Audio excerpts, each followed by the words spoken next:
साईं बाबा के व्यवहार से उनके मन का कुछ पता ही नहीं चलता। जौहर बाबा के कारण हम लोग इतने परेशान हैं, लेकिन उनके चेहरे पर परेशानी का कोई भाव ही नहीं है। साईं बाबा निर्विकार हैं। हाँ, तभी तो देवा ने उस जौहर बाबा को चले जाने के लिए कुछ भी नहीं कहा। उन्हें कहना चाहिए था। गुरुजी, आप तो साईं बाबा को अच्छी तरह से जानते हैं, उन्हें समझते हैं, फिर भी आप ऐसी बातें कर रहे हैं। वो जौहर बाबा को कुछ नहीं कहेंगे। तो फिर साईं बाबा को हमें कहना चाहिए था, कुछ इशारा कर देते। हम चुटकी भर में ही उस जौहर बाबा को शिरडी से बाहर का रास्ता दिखा देते हैं। तुम लोग जौहर बाबा को लेकर इतना परेशान हो? क्या हमें उसे इतना महत्व देना चाहिए? ये आप कैसी बातें कर रहे हैं महासपति जी? हम सब उसी के कारण तो परेशान हैं। ये गलत है सुशीला। हम किसी और के कारण क्यों परेशान हो जाएं? इसका मतलब तो यही हुआ कि साईंनाथ पर हमारा जो विश्वास है वो डोल गया है और हम किसी और के कारण बेचैन हो रहे हैं। हम तो कहते हैं कि बेचैनी को छोड़ो और साईंनाथ के लीला का आनंद लो। आपने ठीक कहा महालसापति जी। साईं बाबा के हर कार्य के पीछे जो छुपा अर्थ है, उसे ढूंढकर हमें उससे शिक्षा लेनी चाहिए।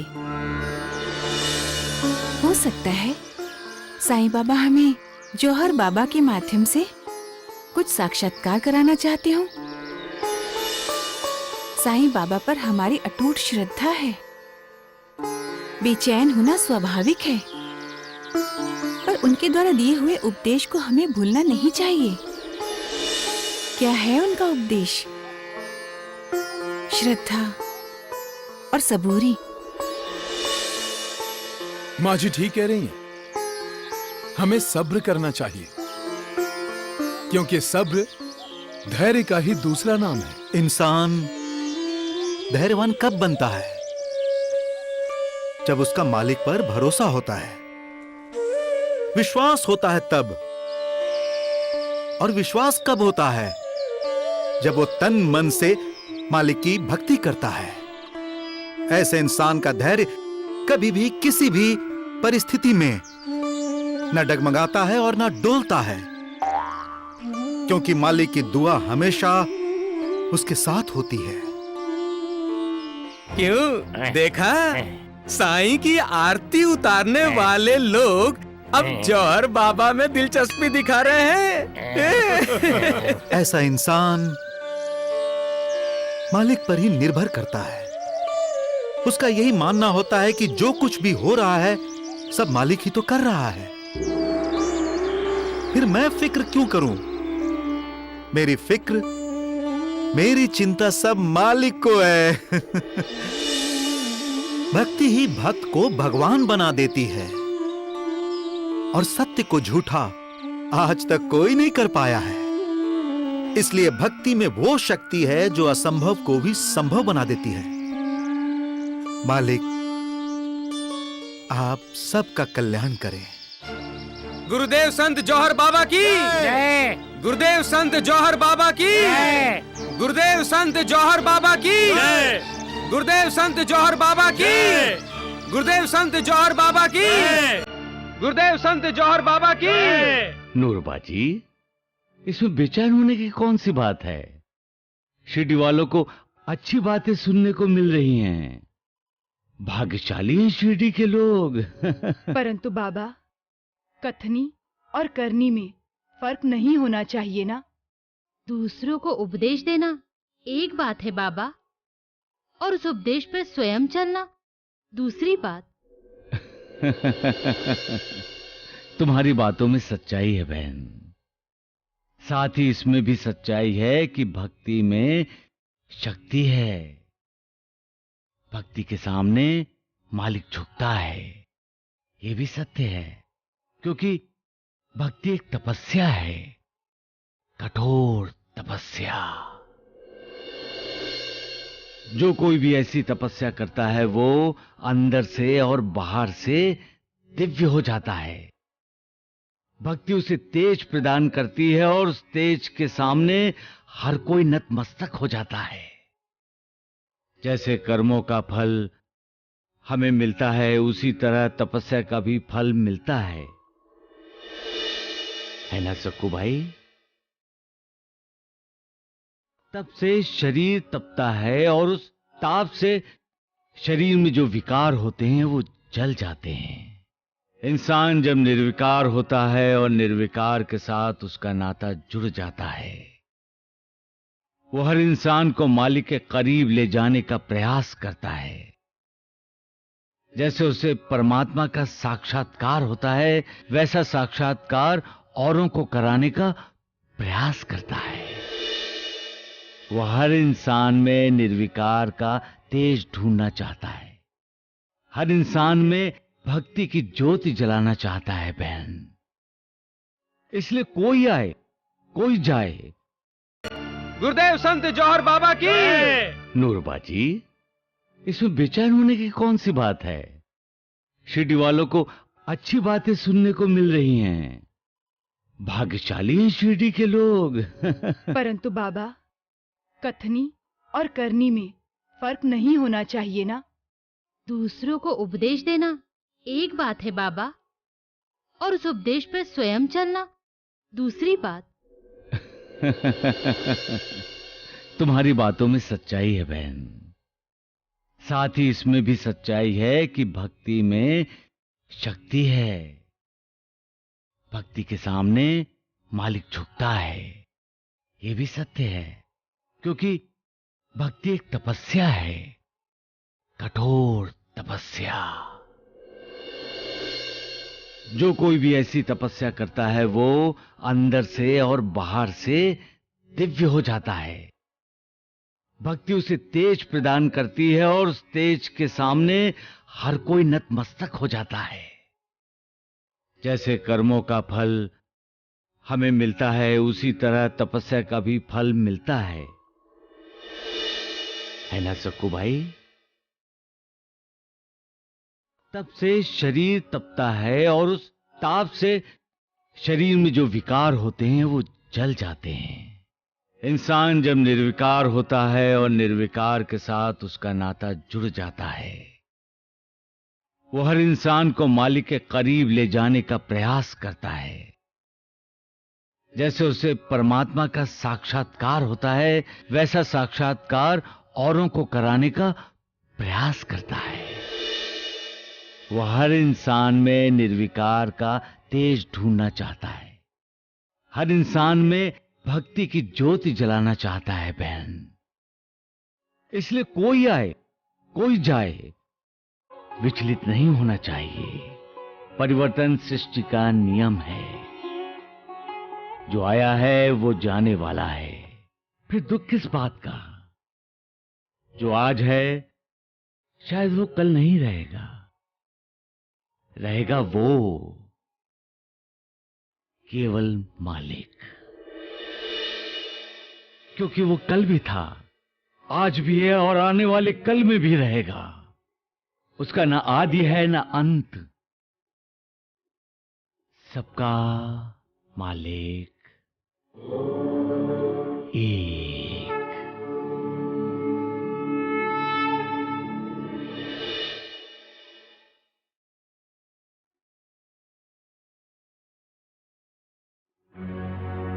साईं बाबा ने आज जौहर बाबा के बारे में ना कुछ कहा ना कोई टिप्पणी की। उनकी बातों से कुछ भी समझ में नहीं आया। क्या साईं बाबा जौहर बाबा का साथ देंगे? बाबा जौहर का साथ क्यों देंगे?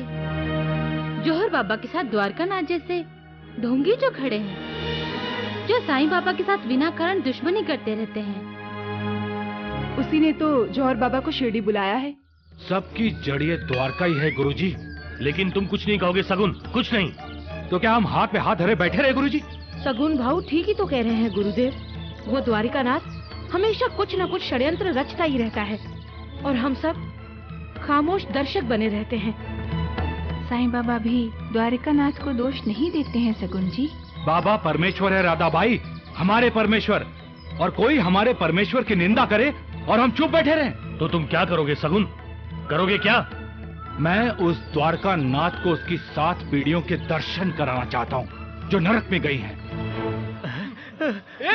बेटू, कहाँ भागता है?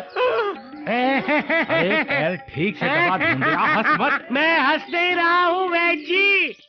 वैद जी, मुझे बचाइए। उस जाड़िए को भागते देखकर अपने आप हंसी आ गई। जानते हुए भी तुम्हें चुनौती देने का दुस्साहस करते हैं।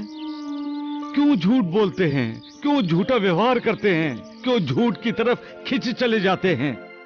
क्या इन्हें सच और झूठ का फर्क समझ में नहीं आता? अरे चमन दोस्त, कैसे हो? कब आए? तब जब तुम सच और झूठ के बारे में मालिक को समझा रहे थे। मालिक को समझा रहा था? मजाक उड़ा रहे हो तुम मेरा? हाँ। अरे ज्ञान की बातें इतनी अच्छी तरह से करते हो, कोई तुम्हें ज्ञानी समझ लेगा। नहीं, मैं तो एक पागल हूँ।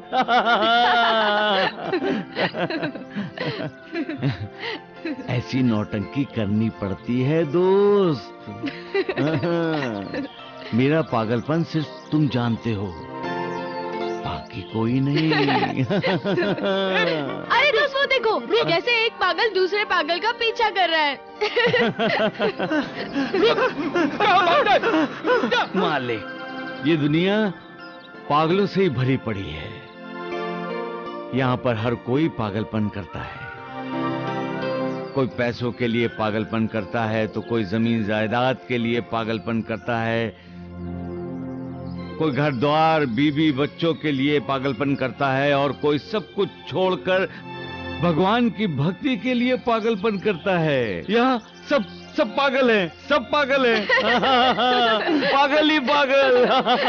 और ये सारे पागल अपनी इच्छाओं की पूर्ति के लिए तुम्हारे उस दोस्त को पागल करते हैं। बिल्कुल ठीक। क्या हुआ? मैं भी तो एक पागल हूँ, जो बार बार उस ऊपर वाले से प्रार्थना करता रहता हूँ कि वो मेरे माँ और पिताजी की आंखें लौटा दे, लेकिन वो मेरी सुनता ही कहाँ है। श्रवण, दोस्त मेरा नाम तो श्रवण है, लेकिन वो मुझे श्रवण करता ही कहाँ है। वो मेरी सुनता ही कहाँ है। नहीं श्रवण, श्रवण।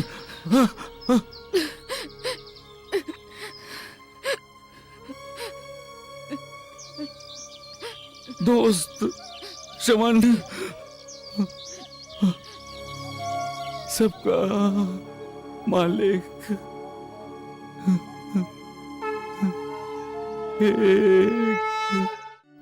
द्वारिकानाथ जी, आपकी शिरडी मुझे बहुत पसंद है और यहाँ के लोग भी बहुत अच्छे हैं। गुरुदेव, आपने तो शिरडी के लोगों का मन जीत लिया है। वैद जी, द्वारिकानाथ जी कितने झूठे हैं, झूठ बोल रहे हैं। अरे नालायक, क्यों अपना मुंह खोल रहा है, गधे कहीं के? वैद जी, हमारे ही बीच में साईं का भक्त। हाँ, जय साईनाथ। जब मैं इस ढोंडू का दिल जीत लूंगा, तब समझूंगा कि मैंने शिरडी के लोगों का दिल जीत लिया है। कभी नहीं।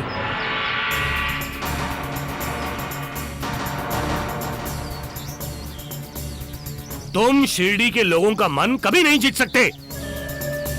आइए भाइयों, आइए, स्वागत है।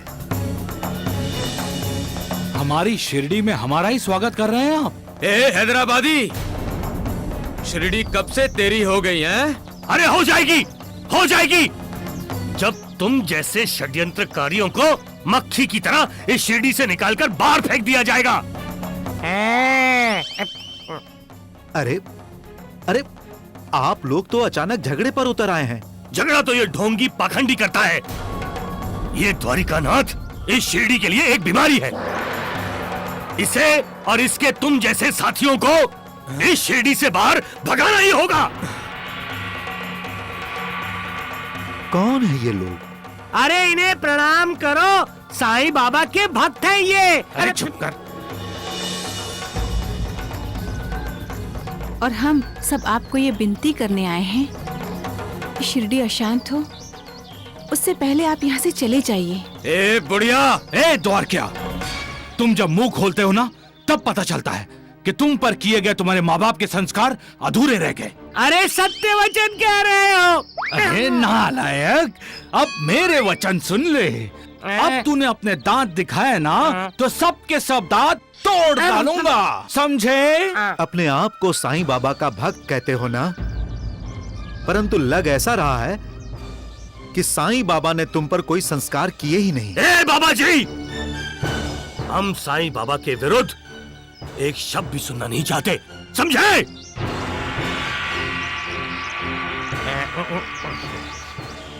साईं बाबा आपकी तरह नहीं है। हाँ। और उनके पास कोई द्वारिकानाथ जैसा भी नहीं है। ए सकू भाई, साईं बाबा ने हम पर अच्छे संस्कार किए हैं, इसीलिए तो आपने शिरडी में कदम रखा है।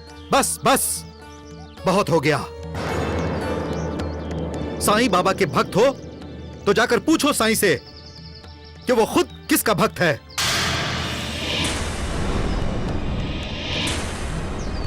पूछो साईं से कि वो किसका चेला है। उसे जाकर कहो कि जौहर बाबा ने पूछा है कि साईं तुम आज तक अपने गुरु से मिलने और उनकी सेवा करने के लिए क्यों नहीं आए।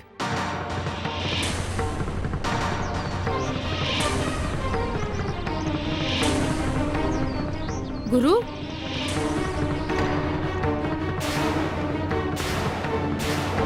क्या आप साईं बाबा के गुरु हैं? बहन, जाकर साईं बाबा को संदेश दे दो कि मैंने उसे बुलाया है।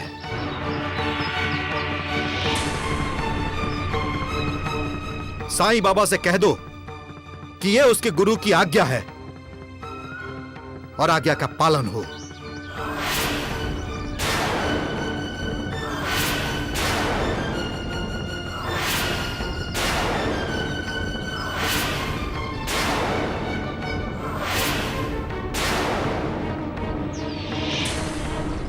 साईनाथ का अब तक का पूरा जीवन शिरडी में बीता है। उनके जीवन का एक वर्ष छोड़कर हम उनकी संपूर्ण जीवनी जानते हैं, परंतु इस जौहर बाबा के बारे में तो हर कोई अनजान है। साईं बाबा भी जौहर बाबा के बारे में नहीं जानते होंगे। कुछ भी कहिए वैद्य जी, जौहर बाबा ने कमाल कर दिया। सत्य वचन द्वारकानाथ जी, सत्य वचन। वो साईं का गुरु है या नहीं है, ये तो वो साईं और जौहर ही जाने। परंतु आज जौहर बाबा ने सारी शिरडी को ये विश्वास दिला दिया है कि वो साईं का गुरु है। झूठ बोल रहा है वो जौहर बाबा। वो साईं बाबा का गुरु नहीं है। वही तो, हर किसी का मन यही कह रहा है सकूबाई। जब मन ही नहीं कह रहा तो कोई कैसे मान ले कि जौहर बाबा ही साईं बाबा के गुरु है? देवा ने भी तो कभी उस जौहर बाबा का जिक्र नहीं किया। साईं बाबा जानते होते और सत्य में जौहर बाबा साईं बाबा का गुरु होता तो साईं बाबा उसके दर्शन करने नहीं जाते। कोई बात नहीं, अगर साईं बाबा मुझसे मिलने नहीं आया तो मैं उससे मिलने जाऊंगा। अब हम रुक नहीं सकते द्वारकानाथ जी ना, लोहा हमने गर्म किया है, अब उस पर हमें ही प्रहार करना चाहिए। सत्य वचन गुरुदेव, सत्य वचन। अरे क्या सत्य वचन? सत्य वचन जो असत्य व्यवहार करता है वो सत्य वचन कैसे बोल सकता है?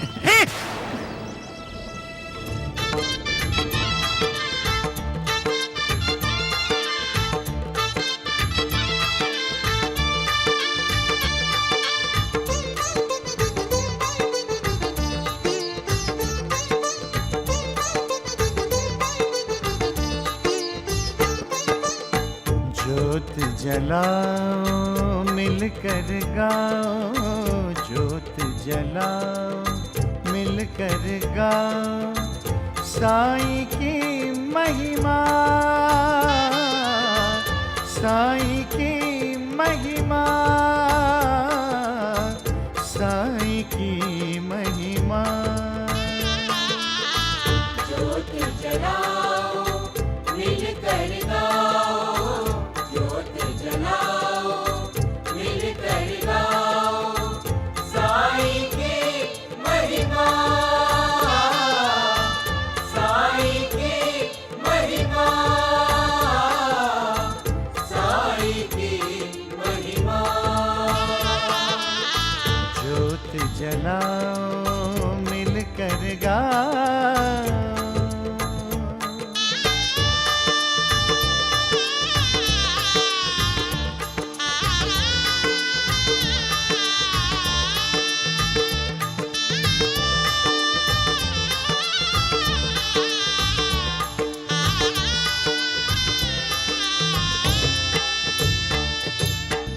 ओम साईं अलख निरंजन, मंगल कारक भय दुख भंजन।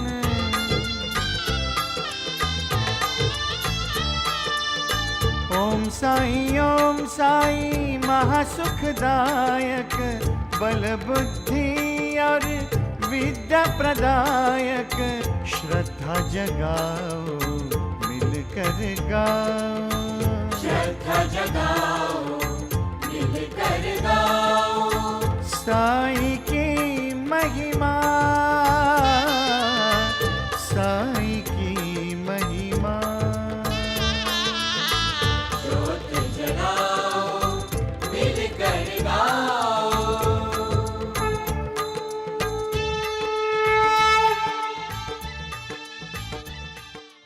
अनंत कोटि ब्रह्मांड नायक, राजाधिराज योगी राज, परब्रह्म श्री सच्चिदानंद सद्गुरु साईनाथ महाराज की जय। साईनाथ महाराज की जय, साईनाथ महाराज की जय, साईनाथ महाराज की जय। तू घर चल, मैं तेरी आरती करता हूँ। आने वाले कल में क्या होगा कोई नहीं जानता।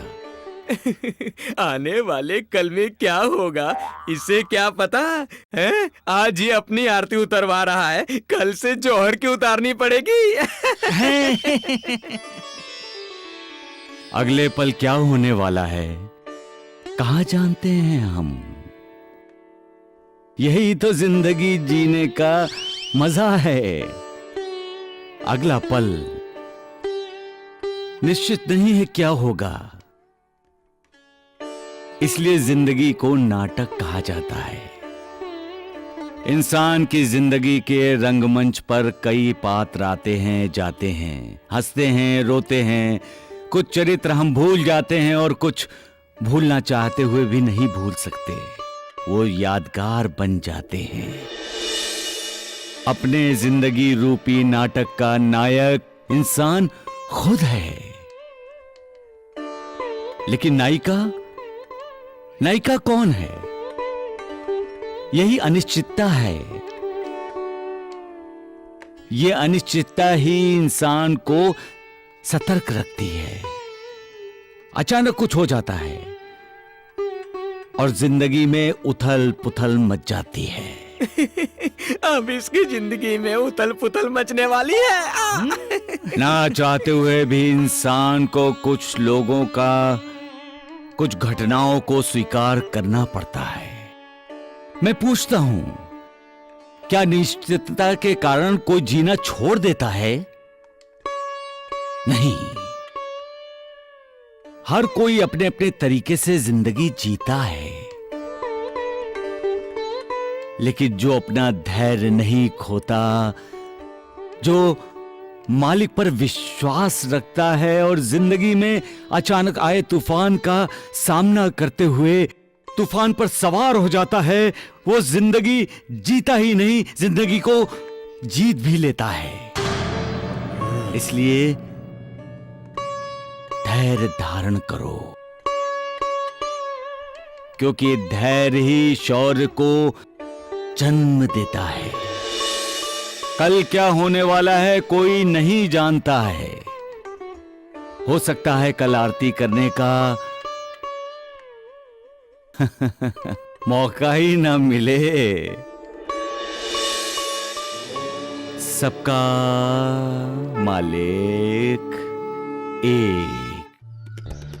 साईं बाबा आज कुछ अलग नहीं लग रहे थे द्वारिकानाथ जी। राम राम राम, वो आने वाले कल के बारे में क्यों बोल रहे थे? क्योंकि साईं जान गया है वैद्य जी कि उसकी जिंदगी में अब अनिश्चितता ही अनिश्चितता है। अच्छा, हाँ, उथल पुथल होने वाली है वैद्य जी। इतने सालों से जो नाटक कर रहा था, अब उसे जौहर बाबा के नाटक में काम करना पड़ेगा। हाँ, शायद इसीलिए वो साईं इतना बेचैन था। हाँ जी, वाह जी, हाँ। अरे द्वारिका नाथ जी के चमचे, बिना साईं बाबा को जाने क्यों अपनी अकल की नुमाइश कर रहा है, हैं? ए ढोंडिया चुप कर। साईं बाबा को उस ढोंगी जौहर के जाल में फंसाने के लिए आप दोनों बड़े उतावले हो रहे हो।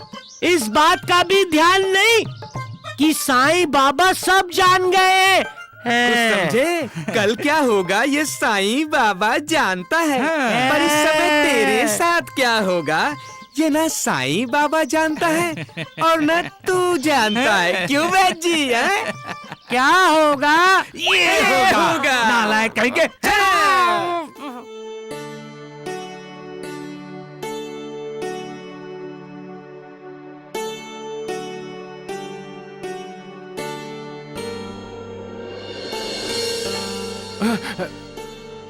जानकी, ये क्या कर रही हो? अपने परमेश्वर को प्रणाम कर रही हूँ। जानकी, मैं तुम्हारा पति हूँ। इसीलिए तो आप हर बार मेरी रक्षा करते हैं। आपने पौना को बचाया, मैं आपकी कृतज्ञ हूँ। इसीलिए साईं बाबा की पूजा करने के बाद मैं आपकी पूजा करने आई हूँ। माँ के व्यवहार से तुम दुखी हो ना जानकी। मैं तुम्हारा दुख दर्द समझ सकता हूँ जानकी। मुझे दुख सिर्फ इस बात का है कि माँ जी ने मुझे अपनी बहू स्वीकार नहीं किया है। ऐसा लगता है कि साईं बाबा मेरी परीक्षा ले रहे हैं। जो इंसान सच्चा है वो सोने की तरह अग्नि परीक्षा देता रहता है, और अग्नि परीक्षा से वो और तेजस्वी बनकर बाहर आता है। इंसान की जिंदगी में सुख कम दुख ज्यादा है। दुखों को टाल तो नहीं सकता, वो सामना करना पड़ता है। तो वो क्या है? परीक्षा ही तो है। और जो इस परीक्षा में सफल होते हैं उन पर सुखों की बरसात होती है।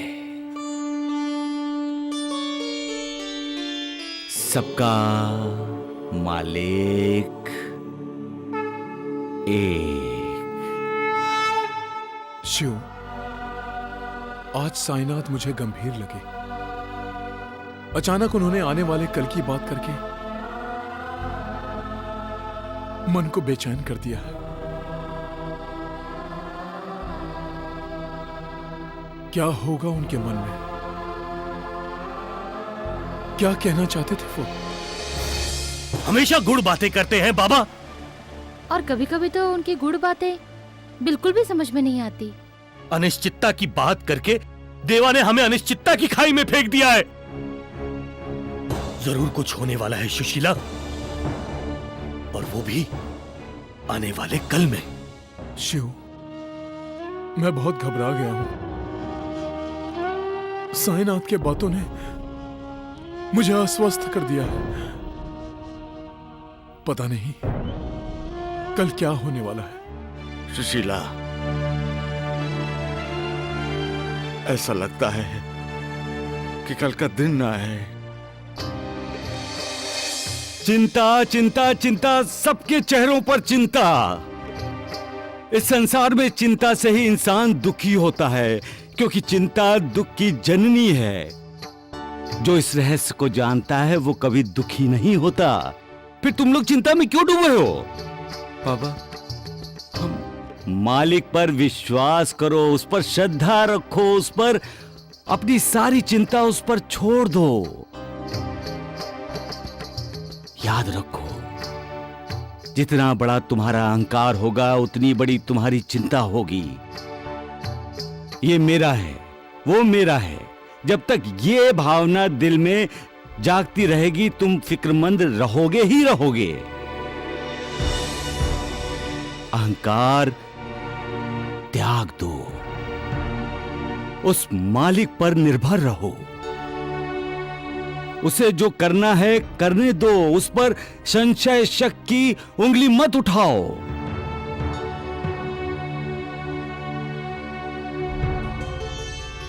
अपने इस शरीर को ही उसका मंदिर बनाओ। भूल जाओ अपने आप को, फिर चिंता तुम्हें तंग नहीं करेगी। एक समय की बात है, एक साधु गांव के कुछ लोगों के साथ नदी पार करने के लिए नाव में बैठा था। यकायक तूफान आया, नाव डोलने लगी। सब डर गए, चीखना चिल्लाना शुरू हो गया, लेकिन साधु शांत था। वो मुस्कुराता हुआ उस तूफान का मजा ले रहा था।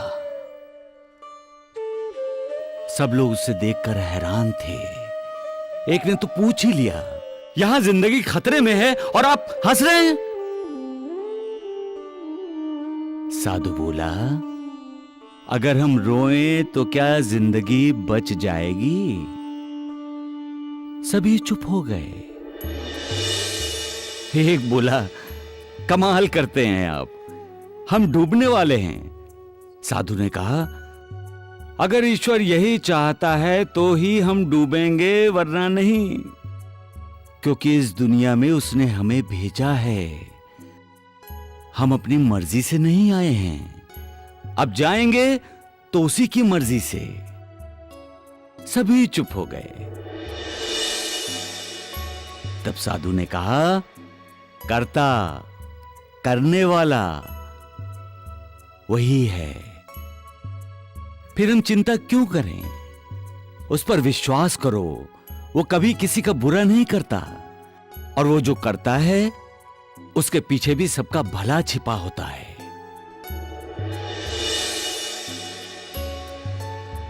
मेरे ख्याल से तुम सभी कुछ पूछना चाहते हो। देवा, हमारी नाव किनारे लग गई। तूफान शांत हो गया बाबा। सबका मालिक। अब अच्छा लगा। हाँ, अब तो चिंता का भार निकल गया हमारे कंधों से। देखा मैं जी आपने, साईं बाबा के चेले हमारे गुरुदेव को मिलकर आ रहे हैं। बेटू, नहीं नानावली। गुरुजी, अरे ये द्वारकानाथ ना शिरडी के लिए शाप है, शाप। हाँ, मैं श्राप नहीं, मैं सांप हूँ, सांप। एक बार डस लिया तो बहुत भारी पड़ेगा। हाँ, फिर तो सांप को इस तरह लाठी से मारना चाहिए कि सांप मर जाए और लाठी भी न। ए हैदराबादी, अरे राम राम राम राम, अरे द्वारिकानाथ जी, जाने दीजिए, क्यों इससे झगड़ा मोल ले रहे हो? क्यों जीवाजी हैं? वैसे भी ये सब परेशान हैं। क्यों नहीं होंगे परेशान? जिसे ये गुरु समझते हैं उसका भी गुरु शिरडी में जो आ गया है। साईं बाबा का कोई गुरु नहीं है। हाँ, साईं बाबा जगत गुरु हैं। अरे होगा जगत गुरु, पर अपने उस जगत गुरु को बता देना कि उसके गुरु ने उसे अपनी सेवा के लिए बुलाया है। द्वारका, नानावली, अपने साईं नाथ की जितनी आरती पूजा करनी है कर लो। एक बार अपने गुरु की सेवा में गया तो फिर कुछ नहीं कर पाओगे। अरे कैसे होगी द्वारकानाथ जी? अब तो इन्हें अपने गुरु के गुरुदेव की आरती जो करनी होगी। सत्य वचन वैद जी, सत्य वचन। जौहर बाबा की जय। जौहर बाबा की जय। जौहर बाबा की जय। जौहर बाबा की जय। जौहर बाबा की जय।